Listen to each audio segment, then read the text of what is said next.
Hello and welcome to this training session, Embracing Virtual Business, How to Connect Through a Camera Lens. What we're going to talk about for the next 30 minutes or so is a skill that's not insurance specific, but since the pandemic has become something that we have all had to incorporate into our work, and that's being on camera. COVID-19 forced all of us online, right? Here we are right now. And for a while there in 2020, especially, everything that we once conducted in person had to go virtual. Our team meetings, potential hire interviews, annual conferences, presentations and speeches, even down to our family game nights and happy hours, everything migrated over to Zoom, Teams, WebEx, or some other virtual platform. All the conversations that used to happen in a boardroom or on the golf course or at a trade show had to be done remotely over a webcam. Now, I know I don't have to tell you there are very obvious differences between meeting in person versus virtually. And certainly, just because you can command the attention of a room in person, that doesn't mean you're automatically going to project the same energy or authority over video. Nor does it mean that you'll automatically come across the way you intend, right? But at the same time, video conferencing is now more accepted as an effective way to work. People are ready to do business virtually. They want to do business virtually. 80% of customers say they prefer it. And if we look at sales in particular, the data goes above and beyond to support this. The use of one-to-one video saw a 471% increase year over year from 2019, pre-pandemic, to 2020 in the thick of COVID disruption. 81% of sales professionals conducted more video conferencing. And according to research from HubSpot, 63% of sales leaders believe that virtual sales meetings are equally or more effective than traditional face-to-face meetings. So knowing how to be engaging, authoritative, and comfortable on camera is an important skill to master. Now, of course, in-person interaction is steadily starting to come back into our current reality. But let's face it, the world of virtual and remote work, it's never going away. And for a lot of people, that task of appearing on camera virtually is a really daunting one. You know, a virtual workflow has amazing opportunities, right? It gives us the power to efficiently do business anytime, anywhere. But with the pros comes some unavoidable cons. In virtual business, there will forever be this inherent challenge to connect with people the way you would in person. For you, maybe that challenge is just that you feel awkward. Maybe the thought of being on camera just freaks you out. Maybe it's the general discomfort of talking to a machine. Even in today's world where we are bombarded by technology, there's still something really bizarre about talking to a piece of equipment, right? And listen, if any of these pain points resonate with you, you are so not alone. There is a gentleman by the name of Rob Leathern. He's the VP of Product Privacy and Data Protection at Google. And I want to share with you a few sections of a Twitter thread that he wrote last summer. It's been 6 months since I remotely began a new job. I was fortunate to have the chance 2 weeks ago to meet one of my cross-functional partners in person for coffee for the first time. And they said to me, "You're so thoughtful in person." I laughed because it obviously and perhaps unsurprisingly means I've probably been coming across to them as less thoughtful over video. And it kicked off the idea of writing this thread. It's been more difficult than I thought. And while I think I'm doing okay, all things considered, I'm definitely still struggling with it. And he goes on to share observations from other senior level leadership colleagues, how building relationships is harder over video, that remote meetings and events are inherently more transactional in nature, so you have to be intentional if you want to develop human connections. The outside distractions that can creep in over video and lead people to only give you their partial attention. Despite its extreme value, video makes these things really difficult.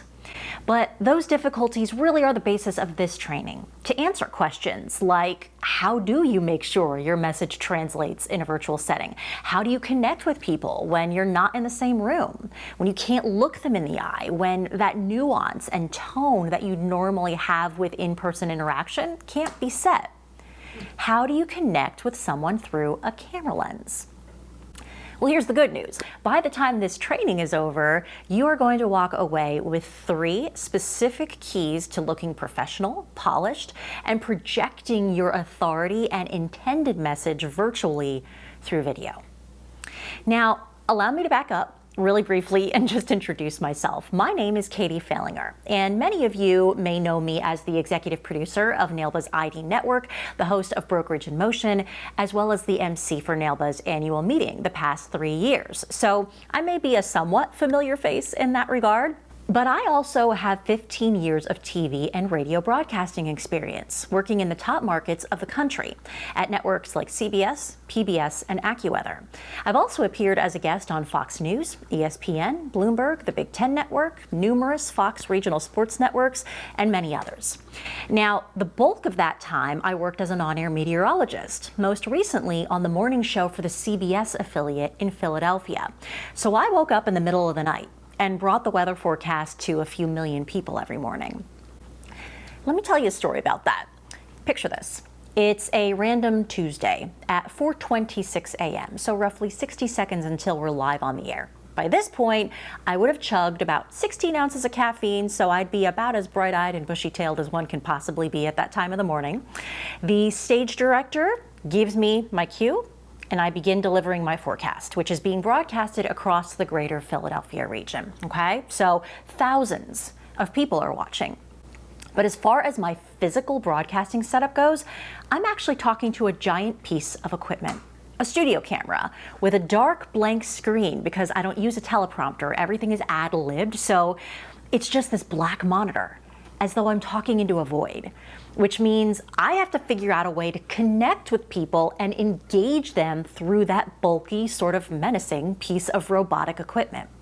But I pulled it off multiple times, morning after morning for years. And that's what I'm going to help you do today, because what you're doing when you're appearing on camera virtually really isn't that different, right? Sure, you're not in a TV studio, but you have to engage the person or people who are sitting on the opposite end of the computer screen. And you have to do it by talking to a piece of equipment. Now, again, this isn't always the most comfortable or natural thing to do, right? Being on camera is indeed a skill that you need to hone. And given the fact it's not that long ago that so many of us were thrown into doing work 100% virtually, it's completely understandable that you may not have this skill mastered just yet. So today, I'm going to share the 3 cornerstones to an effective, engaging on-camera presentation. I call them the triple E. Now, before we get into them, let me assure you, this is something you can work on. This is something you can get better at. And sure, having natural ability will only help you. But even if you're the most camera-shy person out there, even if you are the least techie person you know, this is still an area where some strategic tips and tricks can help you improve. You can train yourself to get better. So here they are. My triple E, the 3 keys to effective virtual communication are engage your audience, exude natural comfort, and establish your shot. Engage, exude, and establish. Let's go through each of those in more detail. First, engage your audience. Now, how do you do this over a computer screen? The answer is actually quite simple, but it can feel really awkward as you get used to doing it. So it does take practice, but the most important part to engaging your audience effectively, whether it's 1 or 100 people you're talking to, look at the lens, directly at the lens. I cannot emphasize enough how critical this is. Not only is it really obvious when you're not looking at the lens, but remember, you want to engage your audience, right? And eye contact is a huge part of that. I would say the most important. So watch me demo this on Zoom. Do you see how it appears as though I'm looking right at you? I'm actually looking directly at the camera lens. Now, by contrast, take a look at how it appears when I look at the camera view of someone that I'm talking to virtually. So I'm looking at them on screen, just on a different section of my monitor. To them and you, it appears as though I'm distracted by something off to the side, right? I may be paying my undivided attention to this person, but it doesn't appear that way. The perception this creates is that I'm not looking at that person at all, that perhaps I'm not even paying attention to them. And that's likely not what you want. So here's how to fix it. When you're speaking to someone virtually, you need to think of the camera lens as that person that you're talking to. If you're using the built-in camera on your laptop or your smartphone, look directly at that little circular lens. If you're using a separate webcam, look directly into it. You get the idea. Again, this practice will take getting used to, but it does wonders for your ability to effectively engage your audience, whether you're presenting to them or having a back and forth conversation, because when you look at the lens, you in effect create eye contact. In person, you can look people right in the eye. Virtually, you've got to be strategic to create that connection. You want to appear as though you're looking straight through that screen and directly at the viewer. So talk to the lens. That lens is your audience, and that's where your focus should be. Make sense?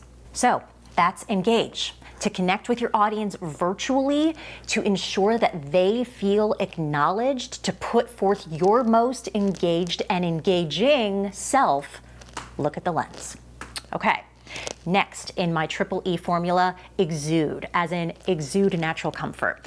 Good camera presence is paramount to your on-camera success. No matter your message or use case for appearing on video virtually, your presence is what will create connection with your audience. It's what will create trust with them. And frankly, it's what's gonna make them like you and enjoy watching and engaging with you.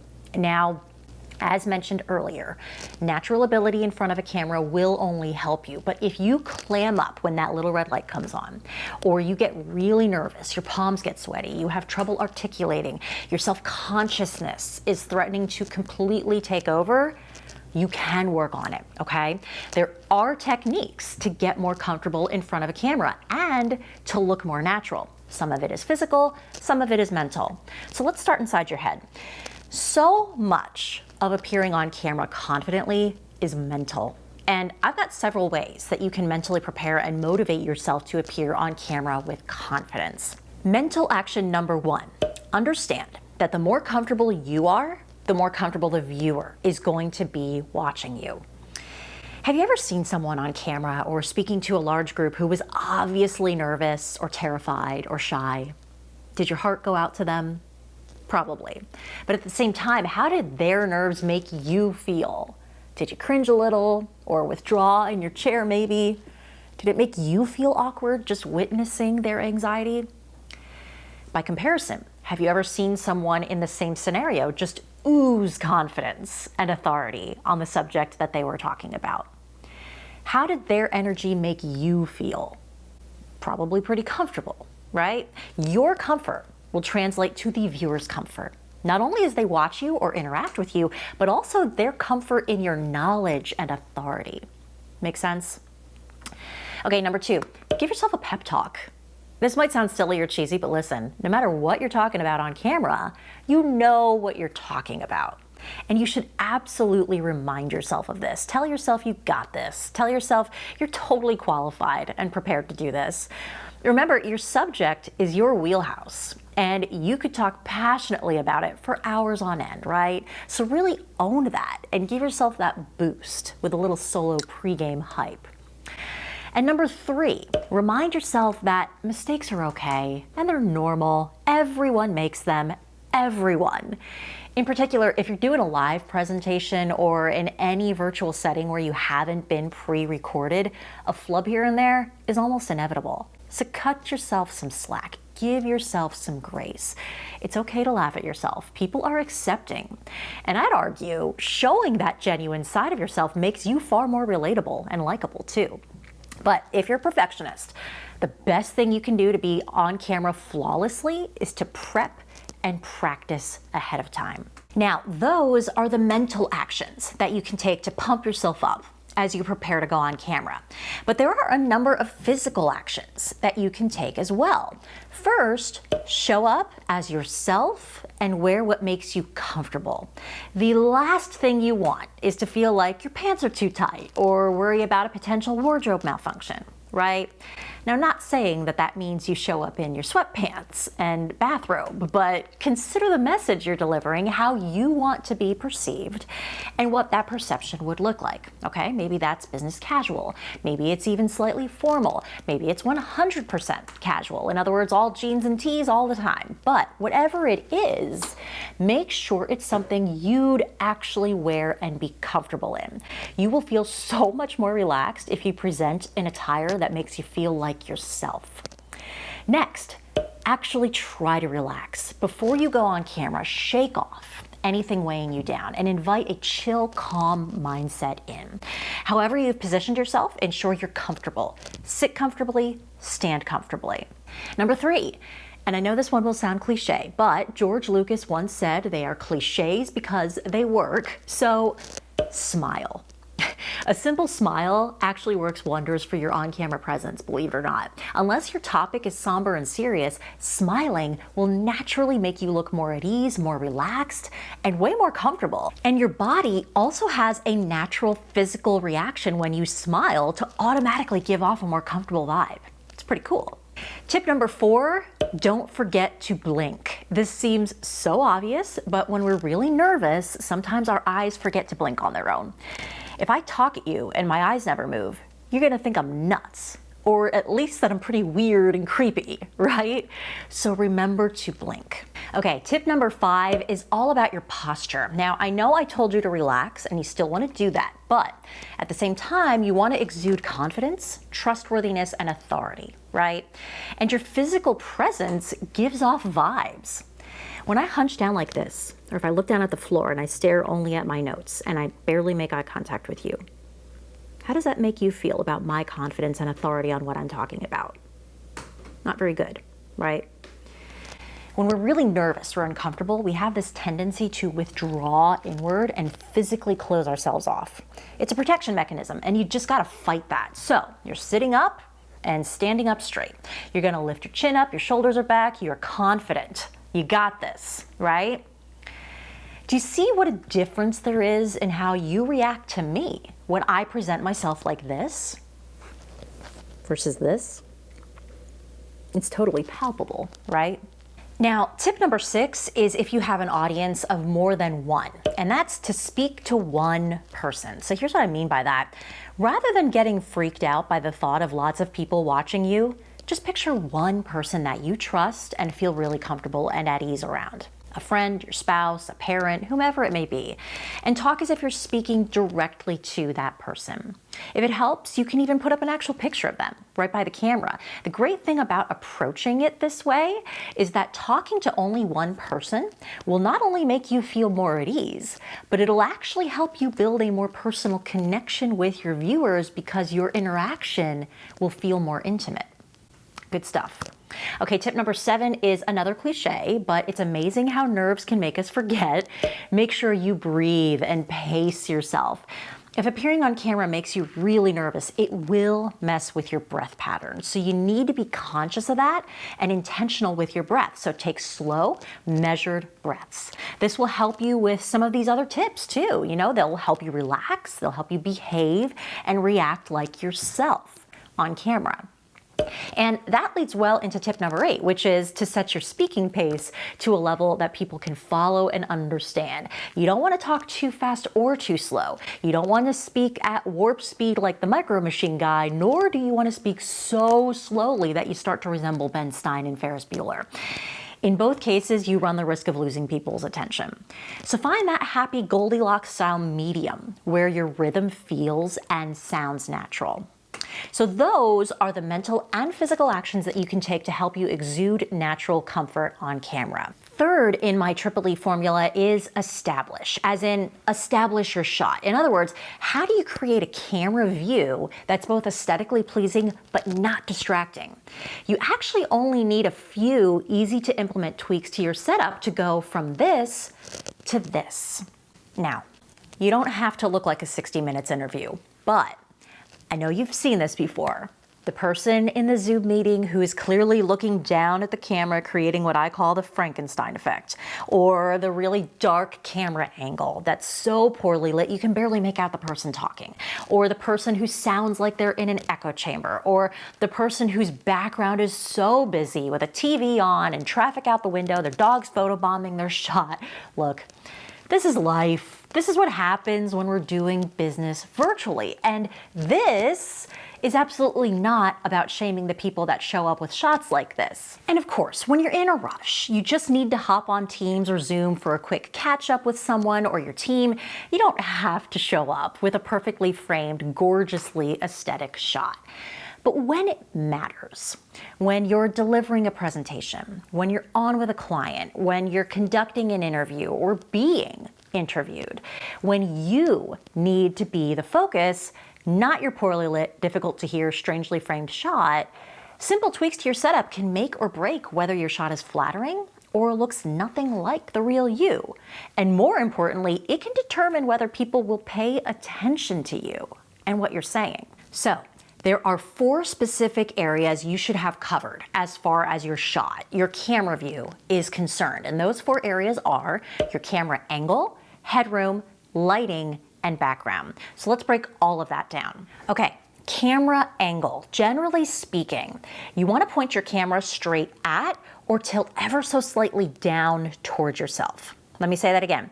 Your camera shot should point straight at or slightly down at you. This placement will help you create the most flattering angle. And in order to achieve this, you can simply tilt and adjust the height of your camera until you have it where you want it. Now, the way that we typically sit in front of a computer is with it below eye level and tilted away from us, right? That's what creates that Frankenstein effect that I mentioned earlier, that shadowy, almost menacing angle from above. So here's how to fix that. Elevate your laptop or webcam so that the built-in camera is at eye level or slightly above. You can prop it on some books, or you see I'm using a laptop stand designed for this very purpose. And then tilt your screen or webcam down and towards you. And that will assist in giving you the most flattering angle and the right amount of headroom. Speaking of headroom, headroom is the space above your head that appears on screen. No matter how tight or wide you zoom your shot, in other words, how close up you are in the shot, your head should be in the top third of the screen, okay? Top third of the screen. Now, why should you care about this? Well, that space above your head, it's actually pretty important. Too little headroom and you run the risk of cutting off part of your head. Even more importantly, too much headroom, too much space above your head, and you get lost in the shot. So make sure you fill up the frame proportionally. Does that make sense? All right, moving on. The third area that you want to have covered is your lighting. I cannot emphasize enough how critical lighting is. Your lighting is the biggest essential when it comes to achieving a flattering look on camera. And there are a lot of good options available to you, but there are 2 forms of lighting that I have found to be the most flattering. We'll start with the simplest, and that's to use natural light. A few reasons why it's so great. It's free, and it's really flattering. So it's a great way to go, and it's my personal preference. It is in fact the primary lighting that I'm using right now. Now, here is how to work with natural light when you appear on camera. First, you need to find it. So you'll need a room with a window or several windows, and then simply face out to it. So you'd face the window. Basically, you want to face the strongest source of light, and this will ensure that you are the focus, that your face is lit evenly, and that you're also avoiding any weird shadows that may crop up otherwise. Now, the other option is, of course, artificial lighting. If you're working in a windowless space, this is the way to go. My personal preference for artificial lighting is a ring light, like this. And these come in a whole range of sizes. These are so great because the inherent design of the ring light is just so flattering. It casts a perfectly even light around your face. So it's a really nice option. And finally, the fourth area to have covered is your background. Now, the main goal that you should be thinking about when you're deciding what to use as your background is that it should enhance your presentation, not overshadow or distract from you and your message. This is something that's really easy to overthink, but trust me, you can present an effective message against a blank wall. Now, sometimes pieces of your background are part of the video and you want them to stand out. But if your background is meant to serve merely as that, a background, then try not to make it so busy that your audience is paying more attention to what's going on behind you rather than what you're saying. Also, watch your prop placement. If you have props in the background that you want to appear in the shot, you'll need to be mindful that you're not covering those up. And by contrast, make sure that you don't have any decor growing out of your head. So if there's a tall plant behind you, make sure you don't have leaves sprouting out from your ears. You know what I'm saying? That would be an unfortunate distraction. So let's recap. The 4 areas you'll want to have covered to establish a shot that's aesthetically pleasing but not distracting or worse, embarrassing. Adjust your camera angle, fix your headroom, light yourself well, and keep your background as an enhancement to your shot, not the main focus. All right, there you have it. The triple E, engage your audience, exude natural comfort, and establish your shot. The 3 cornerstones to ensuring you connect through the camera lens anytime you have to appear on video or in a virtual setting. Now, before I let you go, I want to wrap this up with 2 bonus tips that apply to everything that we just covered. The first is all about your preparation. Go into your on-camera appearances knowing how you want things to go. Give yourself ample time to set up your shot. If it makes sense, have a script or an outline or notes ready. That saves you having to store it all in your head. And that will translate to you looking far more comfortable and relaxed because you just won't have to think as hard. When we try to pull that information from memory, those signs of tension and discomfort creep into our delivery and camera presence. So come prepared. And my second bonus tip is to apply everything we just covered in practice, especially if you know appearing on camera is a weakness for you and you do suffer from the overwhelm and the nerves and the self-consciousness that can come with it. You have to just start going through the motions. So practice. Practice being on camera. Practice as often as you can. The more you're on camera, the more comfortable you'll look and feel. Virtual business and the need to appear on video is part of how we work now. Having the confidence, professionalism, and ability to project your authority over video is different than in-person connection, plain and simple. So I hope this training helps you convey your intended message in any virtual setting from here on out. I want to thank you so much for joining NAILBA on this special Encore Day. And if you found this training helpful, I'd like to invite you to check out my YouTube channel. It's called Katie Fehlinger Video, and it's where I share all sorts of free training, tips, and tutorials for anyone who's new to video or in need of help. So you can become a subscriber to that channel for fresh resources and regular content. And if you're interested in more personalized help, I am happy to have that discussion as well. If you need that professional eye to assess your shot and help you make it perfect, if you use virtual backgrounds, I can help you incorporate one in the most professional looking way. Maybe you want to use a script without being obvious that you're reading, or perhaps you want to create your own videos for YouTube or some other platform. Maybe you just need help figuring out what equipment you actually need. I offer numerous services to help you achieve those goals and fix those problems, whether it be through one-on-one coaching, my digital course, or a brand new service that I just launched called the On-Camera Audit. This is a 30-minute private session where I'll assess your virtual camera shot and tell you exactly what you can do to make it as polished and professional looking as possible through a custom action plan that we discuss and that I deliver to your inbox. So you can check out my website, videoproductionproject.com, and that's where you can see all the services that I offer, and you can also reserve a spot on my calendar right there on the website. The other option, of course, is to reach out and connect with me personally over email. I'm katie@katiefehlinger.com. Thank you all so much again for your attention, and I look forward to seeing you and the opportunity to work with you through NAILBA or some form of video training soon.